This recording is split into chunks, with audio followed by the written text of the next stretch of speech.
Daniel from Team Kuribrohs here, joined by Ping Xiao. Hi everyone. What did you do this weekend? This weekend I went to play the UK Open 3, had a fantastic weekend, and I went X1 in a 188 people tournament and came 5th.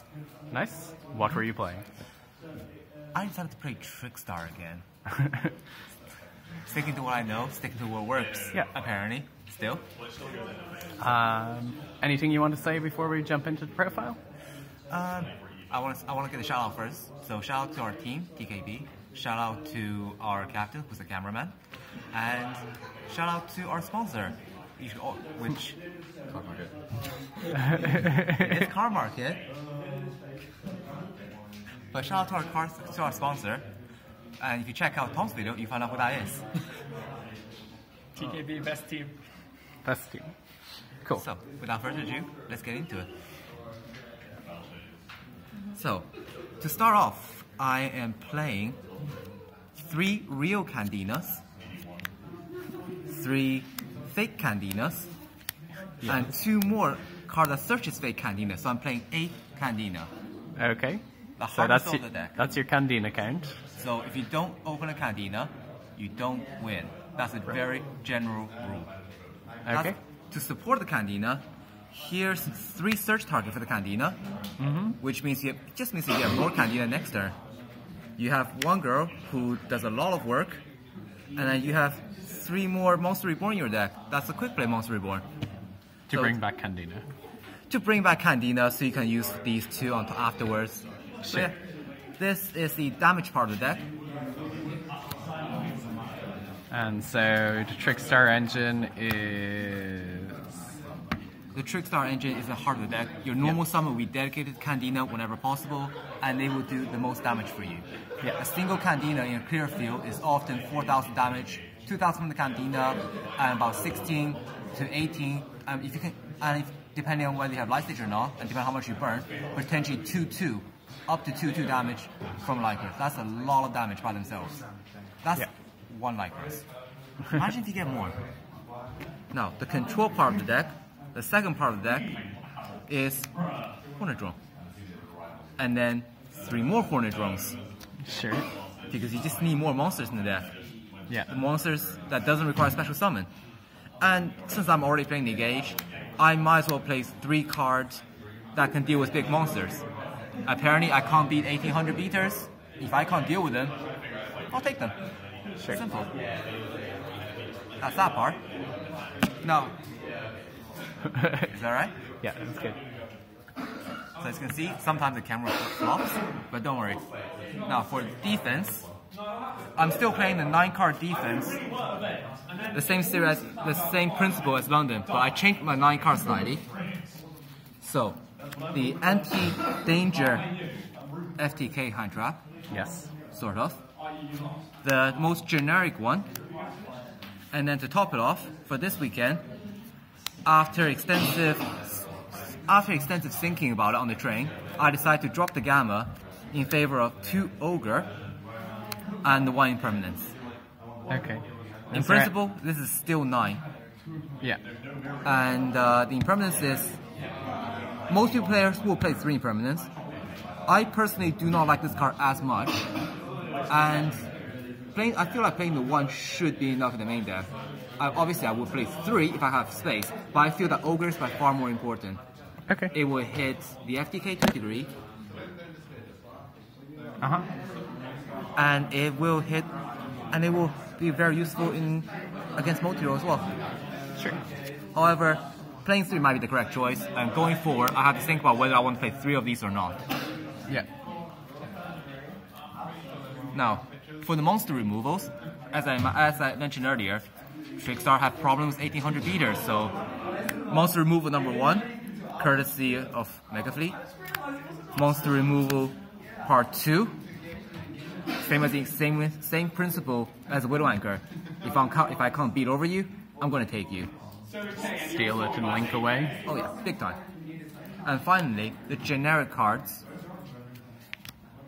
The 2 Call by the Grave, the 2 Scapegoat, and probably the best card in the deck, the 3+1 card. So yeah, that's 42 card main deck. Okay. On to the extra, the 4 escape tokens and best token. Of course.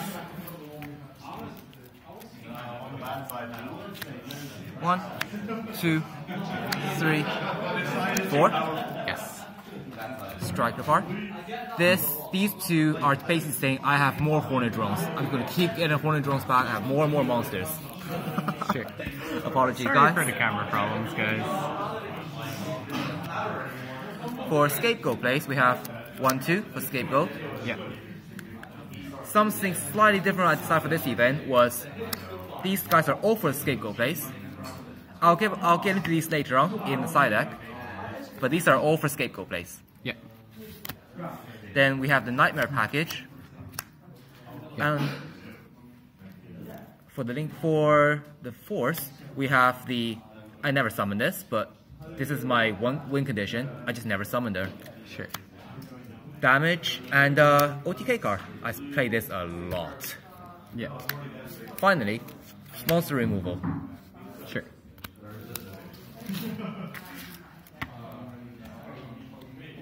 Field center. Now, side deck has changed quite a bit. To start off, we have 2 universal good cards. It's good in a lot of situations. If you're being locked down by a floodgate, take care of it. If you're being locked down by a big monster, beat over it. In one of my matches yesterday, I was staring down against a Majesty's Fiend. Special summon. Attack. Yeah. And then it popped some other cards, but that wasn't irrelevant. It was just so big.